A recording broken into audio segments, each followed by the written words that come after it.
Hey, everybody. It is Steve, the Rogue Scholar. Folks, my vision, totally foobar. I can barely see the screen. Had my eyes dilated. Had an eye doctor appointment this morning. Folks, if I can hit the right buttons, I can do it all, man. We're good to go. But I can see that somewhere in that vicinity is where my camera is. And I know my microphone is right here. So I'm good. Good to go. Let's go ahead and get it out of the way. For those of y'all are here, welcome. Thank you so much. Anyway, Tucker's gone. Did somebody get rid of Tucker Carlson? Interesting. All right. We're going to talk about Schrodinger's activist. And for those of you all who know, it's kind of like Schrodinger's cat. It's like Schrodinger's immigrant. They're both either A, lazy, or B, they're taking all of our jobs. Which is it, right? Well, I've been an activist for a long time. I've been doing this MMT thing for a very, very long time. I don't have a sophisticated understanding. I am a lay person. I am not a trained economist. I just work with a lot of trained economists. And over the course of a decade, I've learned a few things.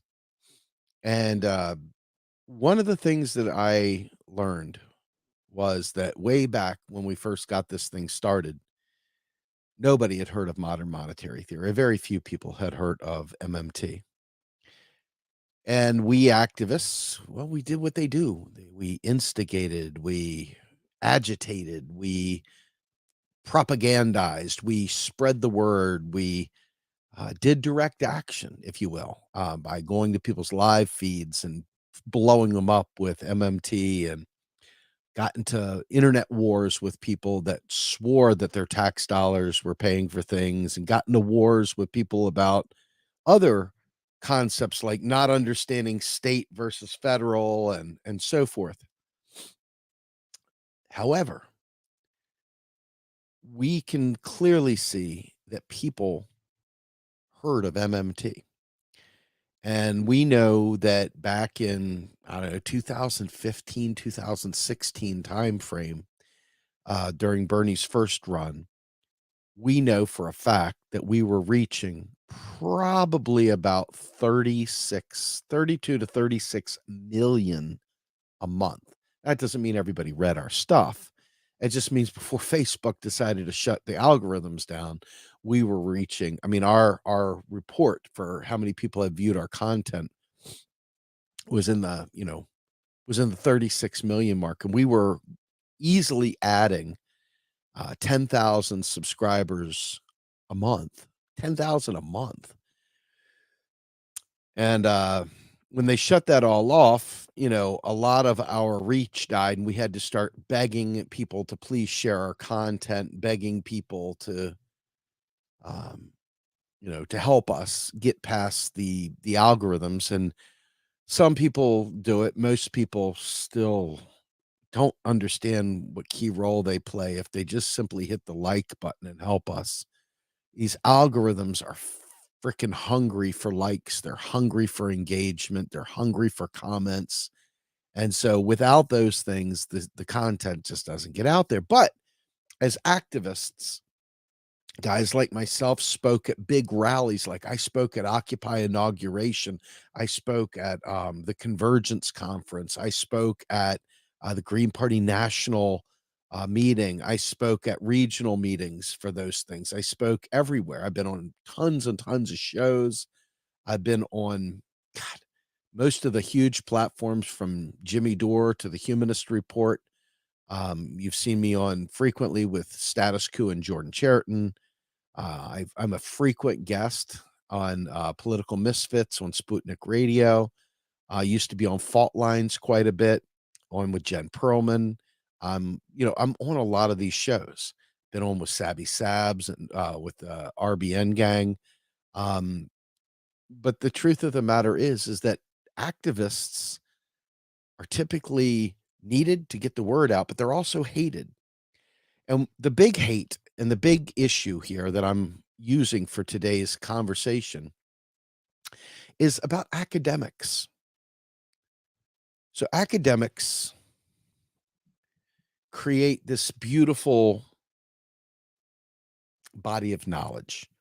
A lot of times that body of knowledge is written for other academics, written for people that probably will never see a day of suffering a day in their lives. It's very sanitary, it's very straightforward, but it's very necessary because ultimately it serves as the body of knowledge on a given subject. And so guys like me and folks presumably much like yourselves will either listen to a podcast or listen to a TV show or an interview. Um, they'll read a book, they'll read a white paper, and then they'll take that knowledge, marry it up with whatever subject they're trying to fight for, and try and get the word out. Okay. Now, most people, when you think about this, most other schools of thought, most other things that activism entails are not dealing in white paper and peer reviewed papers, are not dealing with law professionals, are not dealing with the academics that literally go through this stuff with a fine tooth comb and create what amounts to be the body of knowledge. So, an activist, somebody's got to be kind of like that bridge, that go between, because they're speaking in a language that most of us don't understand. Okay. Most of us have never experienced the level of very rigid and regimented uh, collegiate education needed, required to read some of the double speak, it feels like, in these white papers, in these, in these papers that go out. And so between interviews with people and asking them questions, that's what I do in Macro and Cheese. I ask them questions based on things I see from you all, based on things I see, the fights going on in Twitter and YouTube and all over. I try to take those questions and ask them of experts to bring out that information.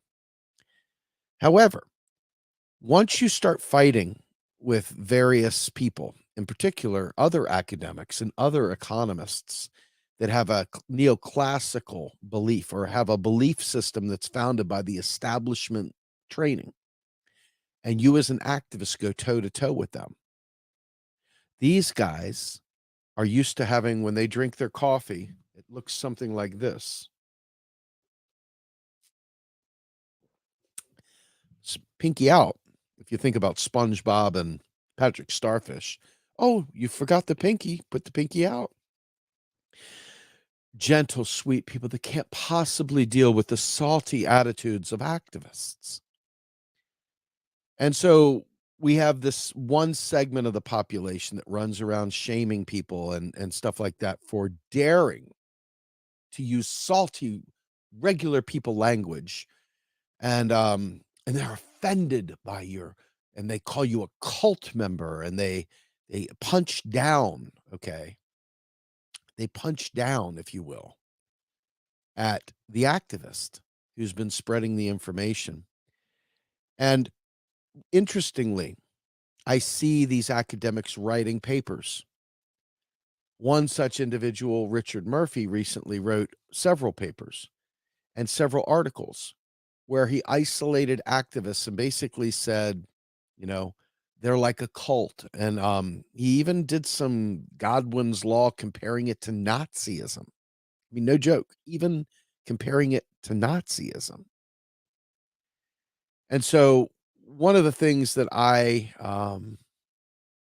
really struggled with was, there's this whole kind of everybody comes together and apologizes for the activist, apologizes for, well, these activists don't have a really good understanding of the subject matter, which is true.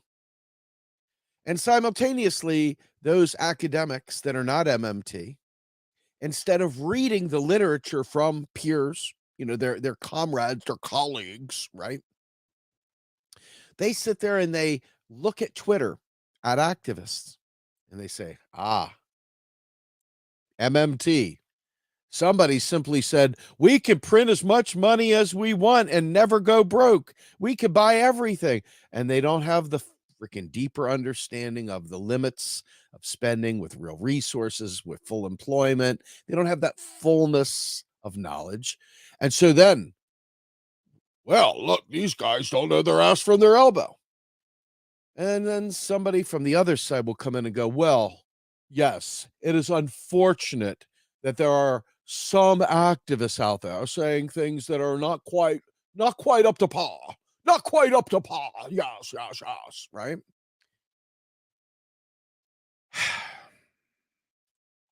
And so between navel gazing, nonstop navel gazing, and dusting off the glass racks, the glass in the museum that these white papers are kept in otherwise, okay, dusting them off and keeping them nice and clean for someone else to come through in 100 years to read their great work.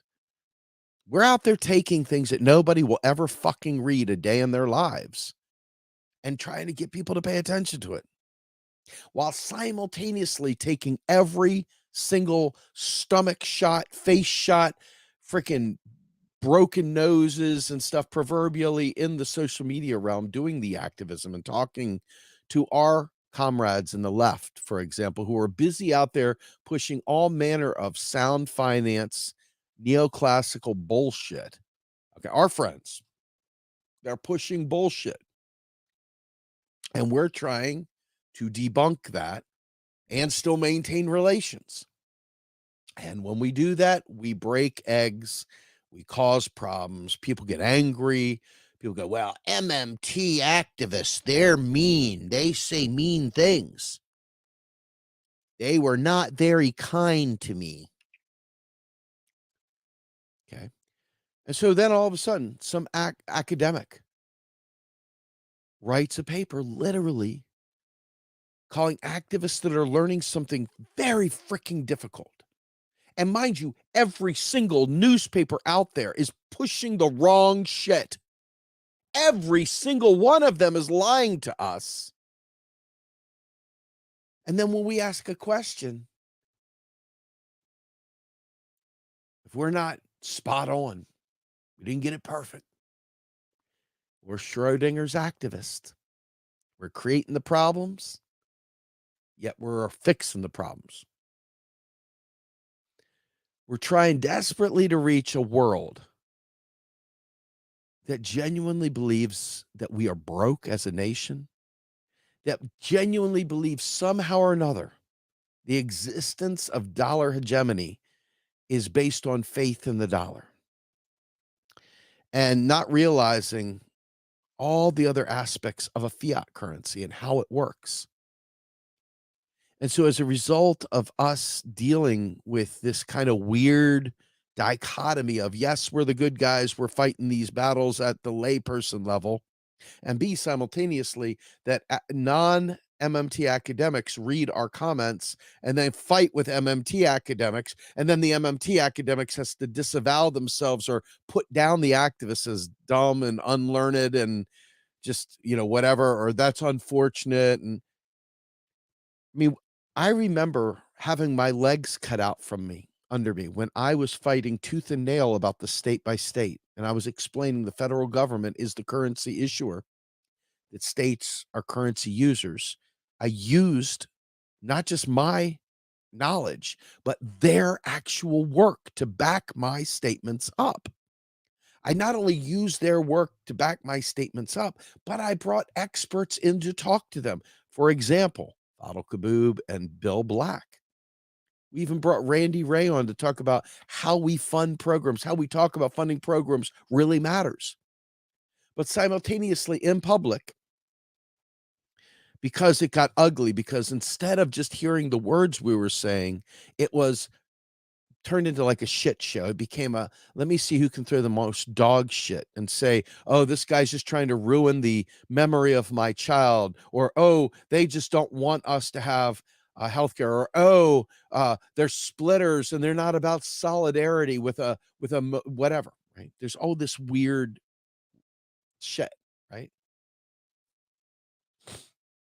Instead of saying, hey, listen, there's something very important to understand about the difference between a currency issuer and a currency user. Instead, it was like those cult activists. In fact, there's some even that have called us activists a cult. That because we use MMT as the lens to show that we can do the Green New Deal, uh, that we can do it with healthcare, when we talk about Medicare for all and say it's deflationary and explain why, and we use the Warren Mosler clip, or we talk about petrodollars as a numeraire and not the thing that everybody's trying to act like it is.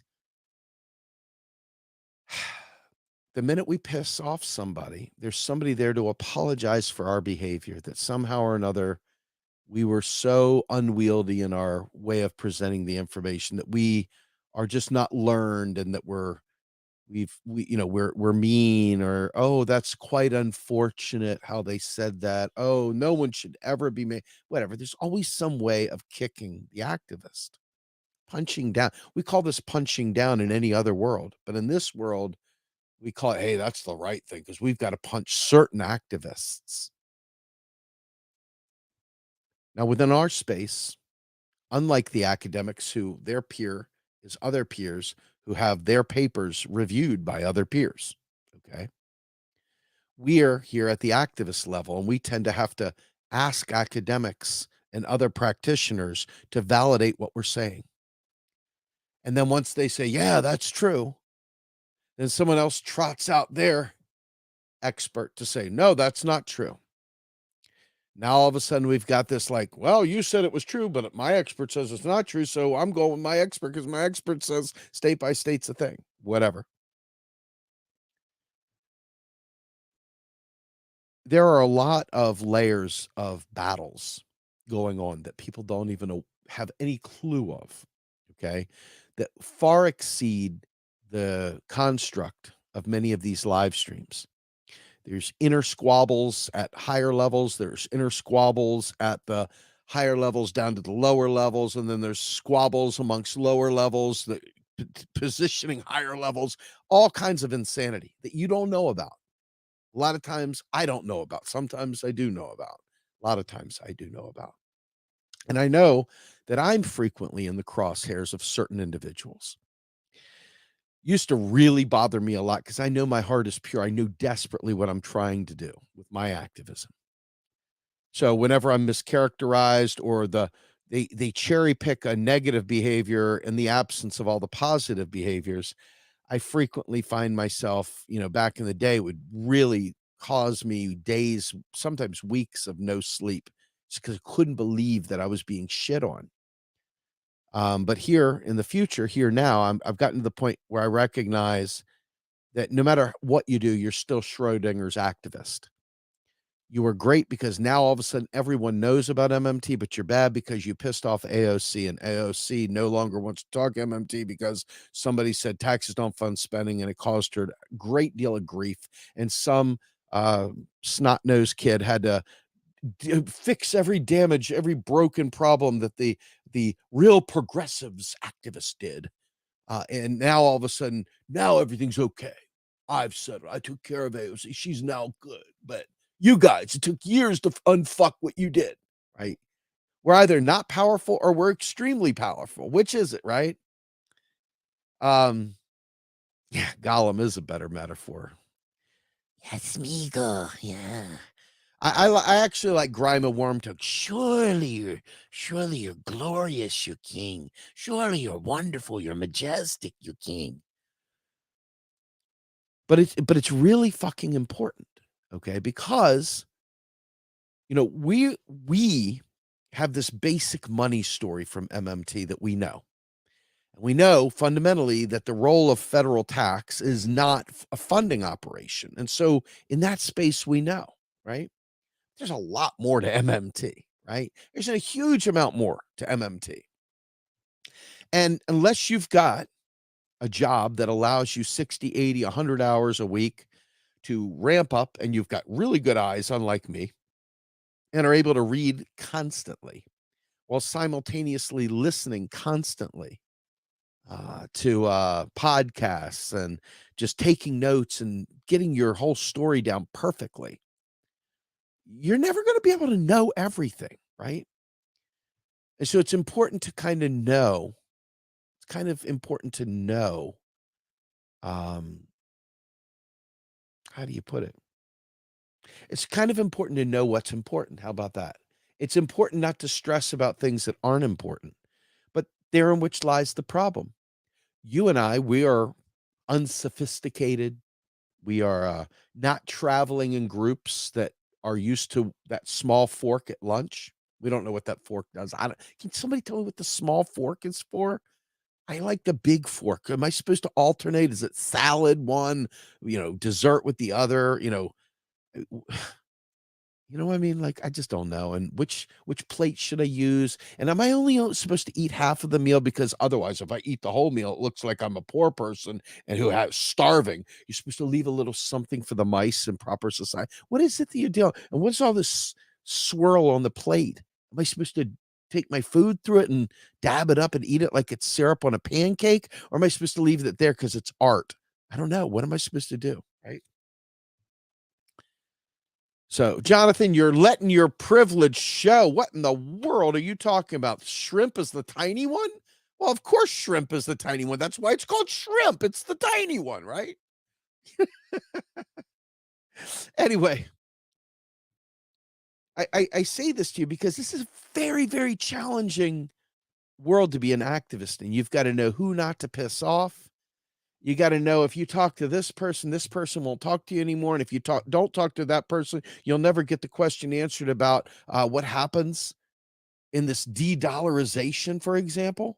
I mean, my God, everybody's just pumping these big, huge block letters on their YouTube channel. De-dollarization, the end of the dollar, the this, the that. This is what we are pummeled with as activists. And so in order to friggin' stand up and fight for this thing that we believe in and we're trying to gain public support for, you have to be current eventing, analyzing, synthesizing, and then spitting it back out and being able to have an answer for the hope that lies within. But if this stuff is just over your head and people aren't taking the time to explain it and you're not asking the right questions, you're just going along with Jimmy Dore. God love Jimmy, but Jimmy's out there saying some crazy stuff about economics. He doesn't understand what he's saying, but he says it anyway. It doesn't matter if he understands, he says it. And I listen to, all kinds of folks. And these are people that are supposed to be fellow travelers that you love and you want to be, but you got to correct the economics. And so they're going to hate you too. So once again, Schrodinger's activist kicks in, right? Sure, there's somebody out there that after you have made this a point, you've shaken them up to wake them up, to shake the structure up or break the structure up, whatever. Now all of a sudden they're willing to listen, and maybe somebody comes in with kid gloves and says it in a way that they hear. But somebody's got to wake them up to get them to even listen, right?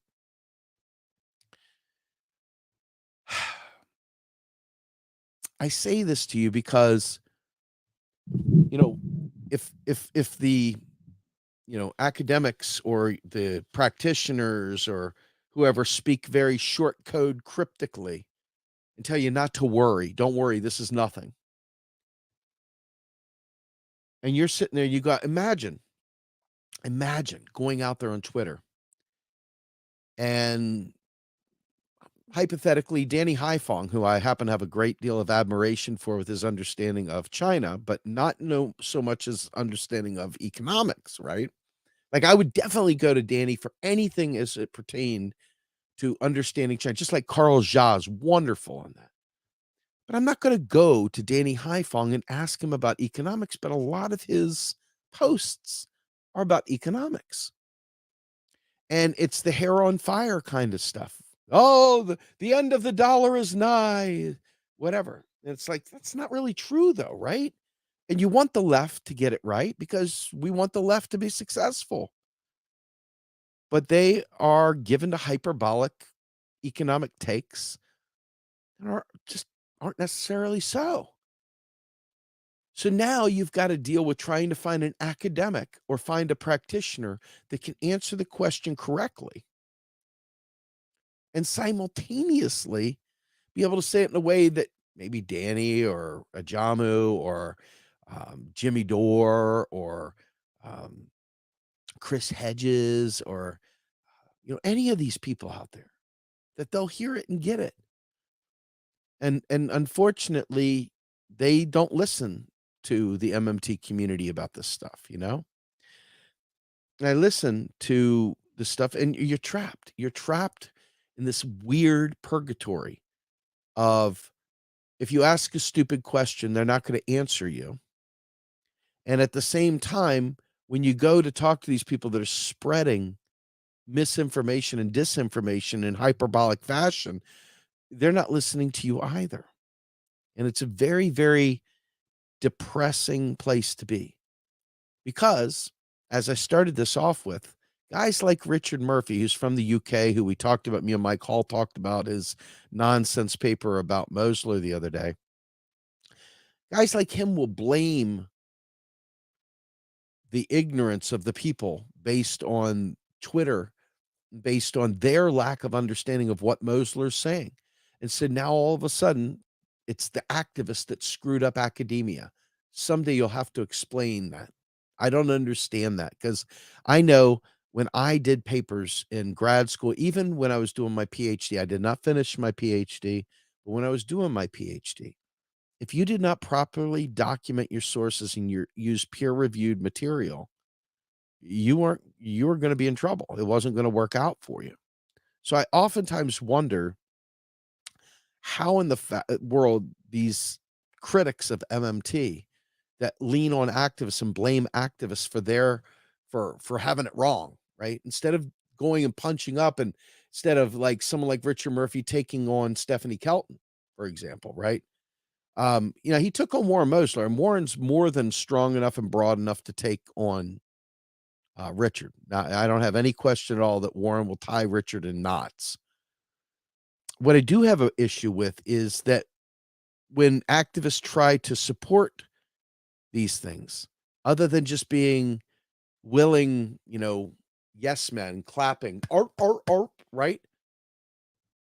When you contribute to the conversation and you're used as the reason why this academic failed to understand, you're used as the reason, if you will, okay, that, some academic has the wrong understanding of MMT and some trust fund baby is going to have to run out there and do a podcast on it and explain how it is, right?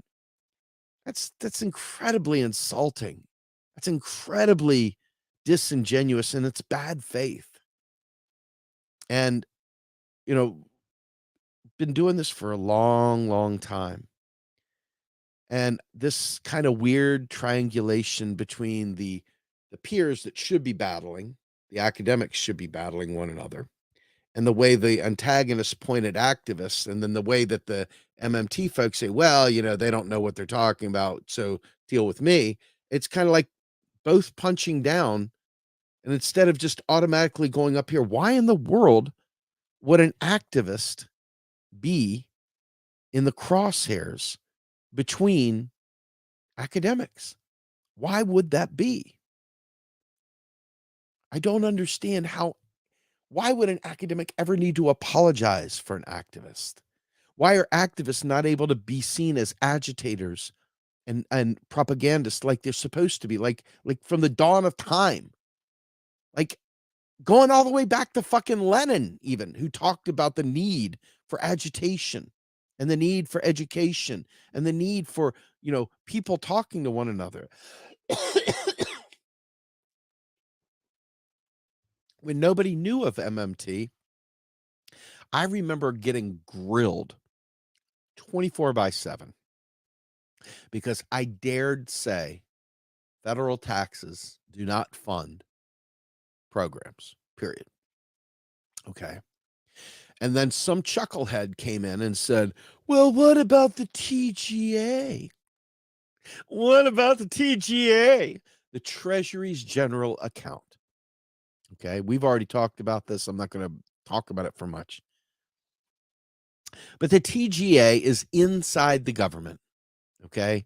It's not money outside because money doesn't really exist within the government. All right. That's not how it works. The government creates currency out of thin air, but this TGA exists. Okay. And it's kind of like the overdraft for all the checks that go out the door. They've got to make sure that these checks clear. And so this is the TGA, the Treasury's General Account. And so they just increment it up to show, hey, Count's not negative. And that's what the TGA does. But the TGA is this big deal with some people, especially new people learning it that are very, very into esoteric things. Well, what about the TGA, Steve? And so you've got this whole kind of elitist, well, no, taxes actually do fund spending, Steve. The TGA. No, they fucking don't. Okay. No, they don't. All right. But regardless, when you listen to Randy Ray talk, Randy Ray says what? Randy says, "What happens to taxes after? I don't know. What happens when you hit the delete button on a calculator? Where do those where does the numbers go? Or when you're at a baseball game and where'd the numbers come from up on the scoreboard? And if you make a mistake and you take it away, where did it go?" He says that's something for physics to discuss, right? Well, that is Randy Ray, who is a very, very brilliant, original guy, the OGA guy, right? The OG, man, of MMT, him and Mosler and Bill Mitchell. And he's telling you, I don't know what happens to them once they're deleted. They're gone. They don't exist anymore. Well, if you're reading Randy's material and you're repeating Randy's material based on the way he's written it, then what happens? You go out there and you say this. And then someone like Richard Murphy comes in behind you and goes, the folly of these activists. They don't know what they're talking about. These idiots, they don't know what they're talking about. You said something mean to me? They must be a cult. Oh my God, it's like Nazis attacking me. But this is where we're left at. And it's kind of a weird middle of the road, screwed kind of nobody wants to claim you and nobody wants to lose you either. They want you to keep putting it out there. They want you to keep promoting it. And yet at the same time, they'd like you to shut your mouth. They'd like to diminish your presence, diminish your reach, not share your work, not acknowledge your work, not recommend your work, not anything your work, just completely treat you as if you don't exist. And then simultaneously, when somebody complains about it, be like, yeah, those guys over there, they're real assholes. But these guys over here are good. Those guys, they're assholes. This Schrodinger's activist model that I'm talking about here has come up so many times. It's not even funny. And there is a group of people that are gleeful to punch down at activists. Yes. There is a group of people gleeful to punch down. And I'm really disappointed. I'm just going to be honest with you. I'm really disappointed, right? Right now, I know enough about reserve accounting to probably get you guys better than you are today, but maybe not where you need to be quote unquote passable within some of these spaces. And so if you went out there and you said some of this stuff within some of those spaces, you might get slapped down as you don't know what you're talking about. It's not true. I mean, you do, but you're learning, right? And you're trying. And in a world where no one gets this shit right, but a small, tiny group of people, this tiny, tiny, tiny, tiny, tiny, tiny, tiny, tiny, tiny, tiny, tiny group of people. And you're taking the time to try to learn it and try to get others to learn it and get others to be interested in it. You should get a fucking Nobel Prize for that. You should get some sort of fucking, I don't know, free cheeseburgers for life or something, free Slurpees, something. You should always get like a like on your tweets or something to grandfather in, because it's a lot of hard, thankless work.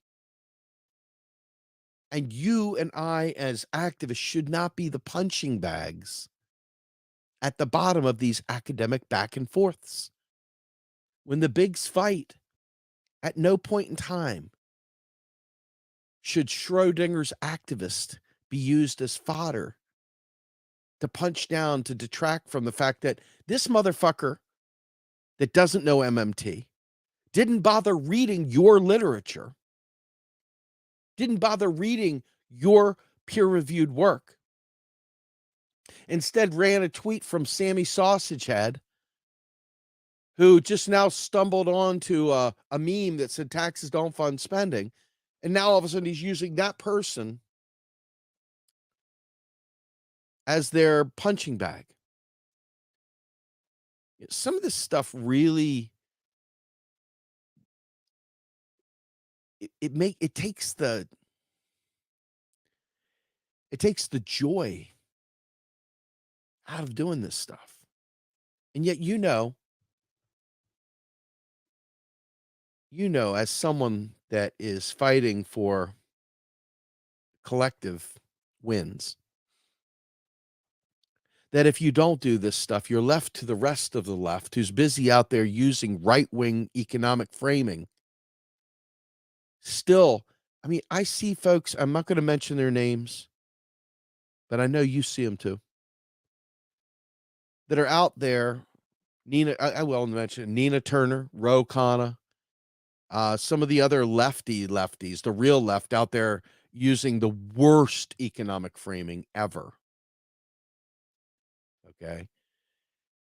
And saying, well, my hard-earned tax dollars are going to Israel, or my hard-earned tax dollar, when you know clearly, not only is appealing to the taxpayer mindset very classist, pointing to the rich, because there's a lot of people out there that are homeless and don't have an income.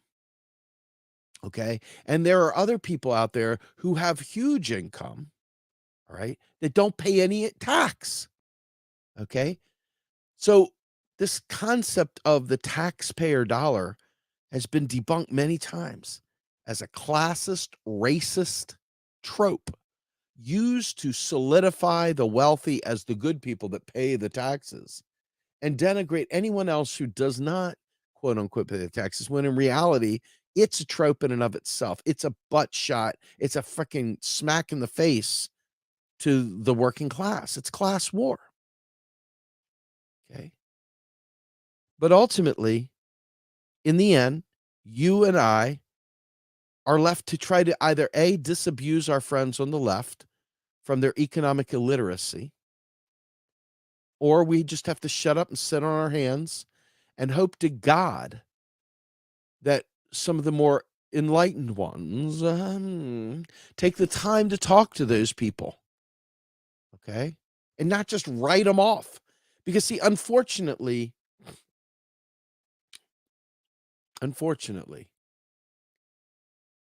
the left doesn't trust centrists, and centrists don't care about the left. The only time they care about the left is in election time, when they punch down and blame them for not voting for their centrist candidate, like a Joe Biden or Hillary Clinton, whatever. And then all of a sudden, the left is necessary because, after all, we cost them the election. Or don't we matter? It's always a weird thing. We're always the one being judged by the centrists, by these elitist snobs, these well-to-do people that worry about their trust funds and their 401ks and their money market accounts and all the rest of this shit.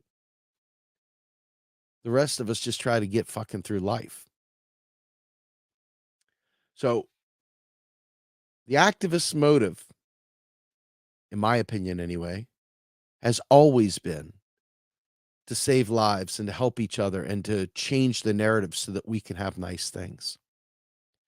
And I believe that that is shared within the academics, especially the ones that we work with. Unfortunately, because of the political nonsense this country, in particular the US, has, there's a lot of patty caking with the Democratic Party. And when they get things very wrong, I mean, sure, it's a point of disagreement, sure, whatever. But for guys like me and for, I'm presuming, people like you, when they get it wrong and they raise taxes or they raise interest rates, it may be true that raising taxes and raising interest rates maybe don't fundamentally force unemployment. But at the very least, they signal to industry to lay people off. And so people at the bottom, once again, get laid off. That's real. You can't pay your mortgage. You can't pay your electric bill. You can't take care of your family. So activism has a very different goal, in my opinion, very different purpose and being. I think there's a lot of really, really great academics, people that I know and love and care about very much so, within the MMT community at large, and the greater academic community, which is not necessarily MMT by itself. But this concept of activists being the bane of everyone's existence, the reason why other academics don't understand MMT, I think it needs to be shattered. I think we need to absolutely be vicious in cutting that one off. If you're an academic, message to academics, let's just get this straight. If you are not an MMT academic and you have not read the works of your peers, and if you have not messaged them privately offline and asked them questions as somebody learning, as opposed to someone thinking that they have the sack to critique it without knowledge, to me, that's on you. That has nothing to do with activists. And if an activist online said something that you don't understand, you might take a moment to step down from your perch and find out what they think they mean by that statement. Because it's very important to take this haughty theoretical world and help people who are propagandized by the Washington Post, New York Times. We don't have access to Barron's. You got to have a fucking subscription for that. And you don't have access to the New York Times, even though it's a lot of propaganda, but that's what they quote, because it costs a lot of money to have a subscription to the New York Times. And you don't have a subscription to some rando's investment portfolio channel, or maybe you don't have $700 to subscribe to every single Substack now that everybody's trying to get paid for every post they make with Substack. A lot of people getting very, very wealthy off these Substack things. Fine, more power to you in this capitalist world. I'm telling you right now, we don't charge for the stuff that we do at RP because to us, even though there's a potential for a paywall and all the other stuff that everyone else does, to us, our goal, our purpose in existing is to help you guys understand this stuff. And we recognize that we don't know everything either, which is why we bring experts to the table. I hope that makes some sense. When I was talking through prepping for this live stream today, the question was raised, Steve, are you sure this isn't Steve therapy? Are you sure this isn't something just to help you work out your demons? And the answer is no, I'm not sure. It might just be a Steve vlog purge to kind of get through some of my own demons. But my thought is, maybe not for all of you, maybe some of you all aren't as committed to this cause as others. But for those that are very committed to this and are finding what I'm talking about here, you're experiencing that in your social media activism and otherwise. If you're seeing what I'm talking about and you're living this um, out in the real time, then you understand full well the very real drama that I'm painting out there for you. And like, I don't mind being wrong on any subject at all. I mean, I try desperately to be right whenever I can be. But if I'm wrong, I don't have a problem with being, explained and taught because I'm seeking knowledge. I'm not here to say I know everything, right?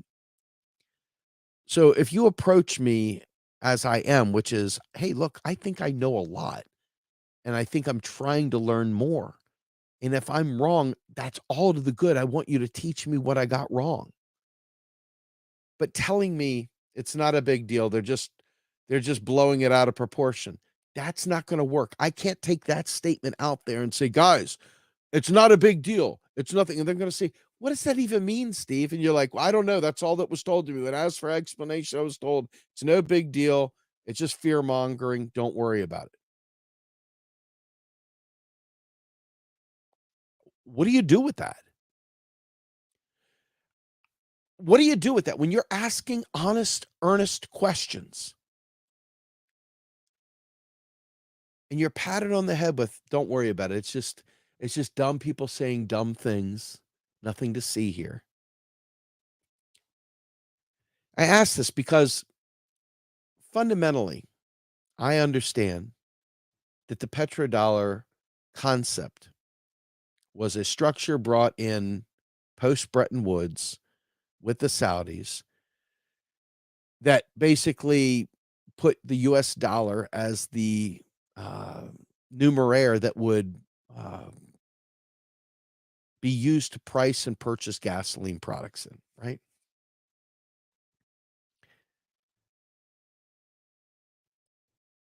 And I guess at some level that's satisfying, but it's not really satisfying because you know that every fucking show you go to on the left is somebody saying the end of the petrodollar is here. They're looking at the petro yuan. Everybody under the sun, oh my god, petro yuan. What are we gonna do without the petrodollar? Oh my god! It's like, have you ever used a petrodollar before? No. Has anyone used a petrodollar before? No. What is a petrodollar? Oh, it's a pricing mechanism. It's a numeraire. In other words, it's pointing to a price priced in US dollars. Okay. So what does that mean? Well, there's probably a lot more depth that one can go into. The reason why it doesn't matter to someone like a Warren Mosler about the petrodollar. Wouldn't you like to know the 15 things below that versus, it's no big deal? Or when you talk about the deficit myth and you say, well, taxes are used to offset spending and make room for additional spending. It's like, well, why are you taxing me based on what? Why aren't you taxing the rich? Oh, I know why. Because taxes don't fund spending. But if I allow every single person to be able to access these resources too quickly without production to match that, it's going to create huge shocks to the supply chain like what we experienced during the pandemic.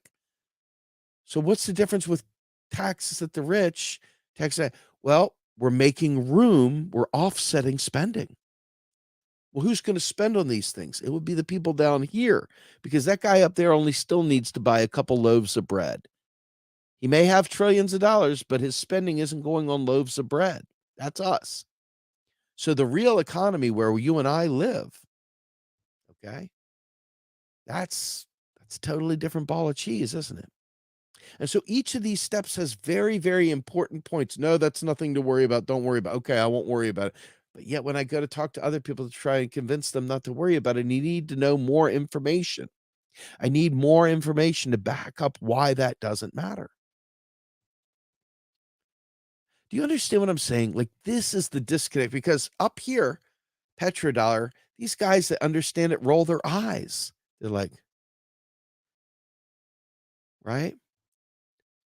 But then down here, it's like, petrodollar. Oh, so what do? Hey, you're like messaging. Dun, dun, dun, dun, dun, dun, dun. Hey, expert up top, I need reinforcements. I need help. Give me more documentation to show why this is a giant nothing burger so that I can respond in kind. It's like, thou shalt not have additional information.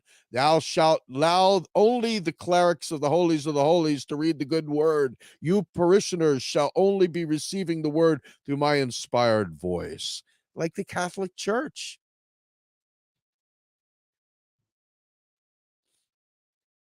So we're trying, and this is why macro and cheese is so important.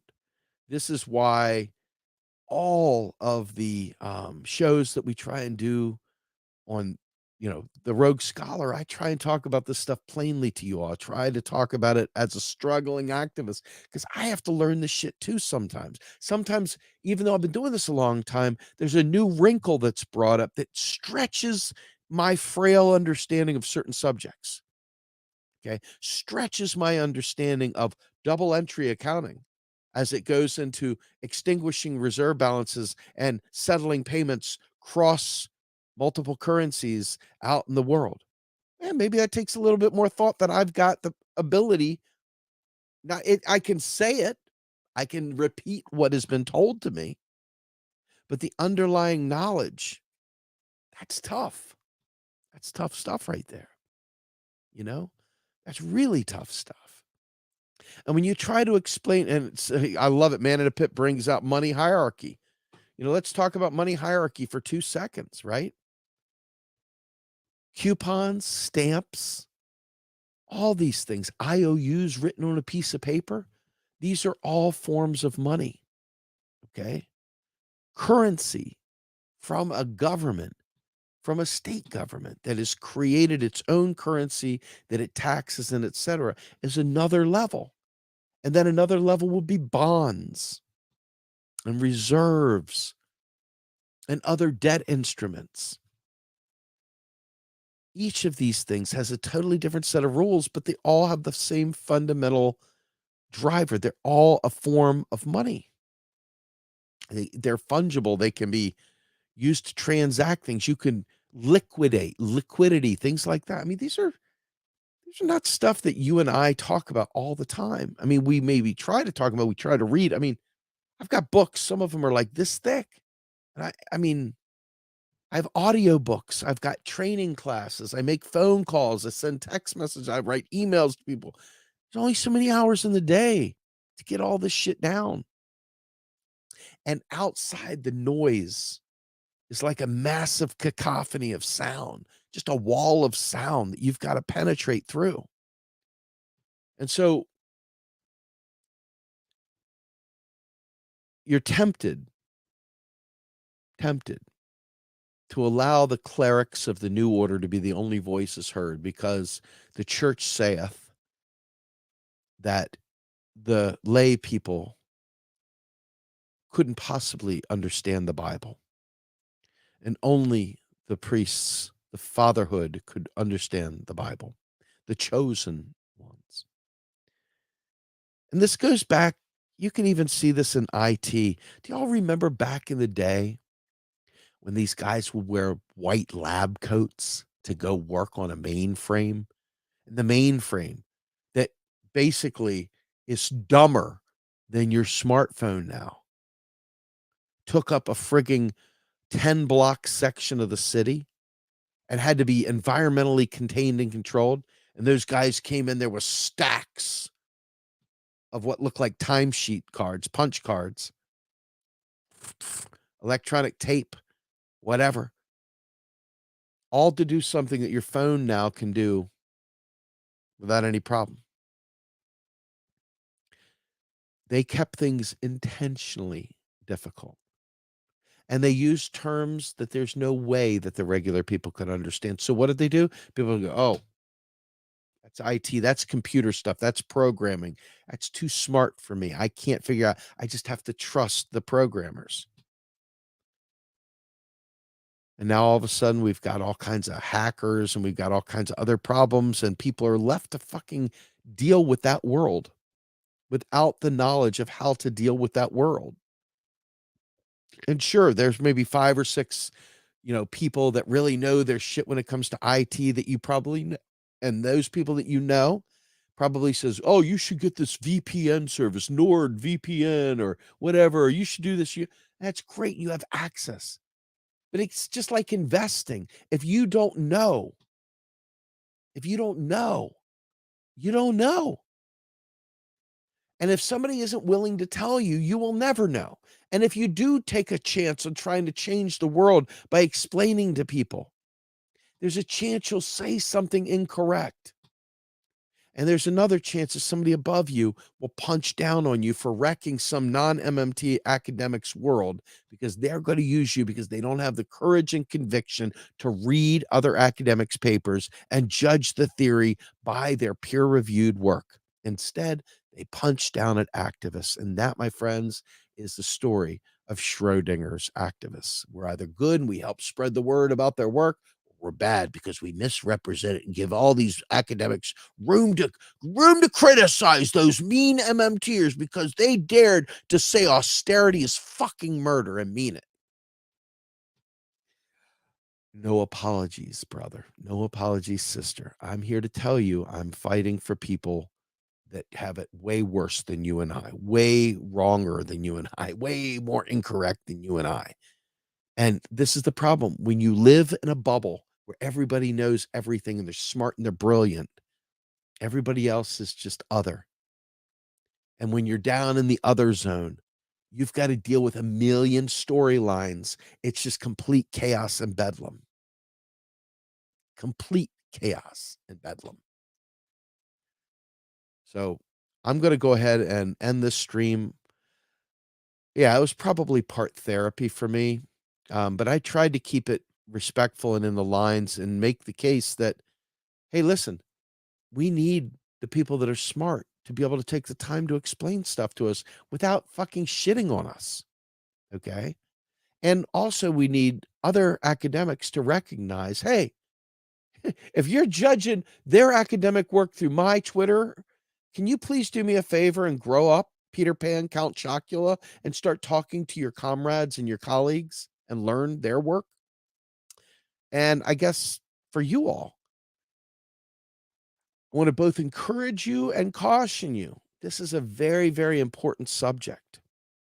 It's a very important subject. And even though I am of the mindset that we can't vote our way to the things we need, it's good to radicalize people by showing them that we could have these things, but we're not having them and why. So I hope that you stick around. I hope that you continue learning. I hope that you don't allow any of the noise out there and any of the disrespect activists are shown or any of the tone. God, the tone policing is just repulsive. It's so disgusting. It is like the most grotesque perversion I've ever seen in my life, but it reigns large. So if you're a victim of tone policing or a victim of anybody, well, actually, I would say it different. I would say it much more gentle than if you're in that crowd. Fuck God, it's every direction. So I hope you know it's still worth it, even though there's tone police out there. It's still worth it, even though there's people that are going to punch you. It's still worth it, even if you get some things wrong. And it's still worth it. It's always worth it to try to find the answer. Okay. So that we can do things better. Because you've already seen you can have the best solutions ever. But if you don't have people that believe it and are willing to implement it, you can shit in one hand and wish in the other and hope you've got a fucking party. But I'm telling you right now, it's going to take people like you and I, activists, not giving a fuck who judges us, not giving a fuck about every toe you step on, and really, really taking it seriously to learn and to activate and organize around that knowledge. Otherwise, nothing will ever change. No. Anyway, I'm Steve Grumbine. I hope you guys will like and subscribe. Hopefully you all will stick around, become donors. Go to our Patreon, Real Progressive, Patreon/Real Progressives, become a monthly donor. You can go to our website under Get Involved and Donate. We use Donor Box there. We are a 501c3 and a 501c4 respectively. This is the Real Progress in Action channel. It is a 501c4, allows us to do political organizing. Our sister channel is Real Progressives, and that is a 501c3 where we do most of our pure educational content. Without further ado, I bid you adieu, and I say, see you still. Oh, yeah.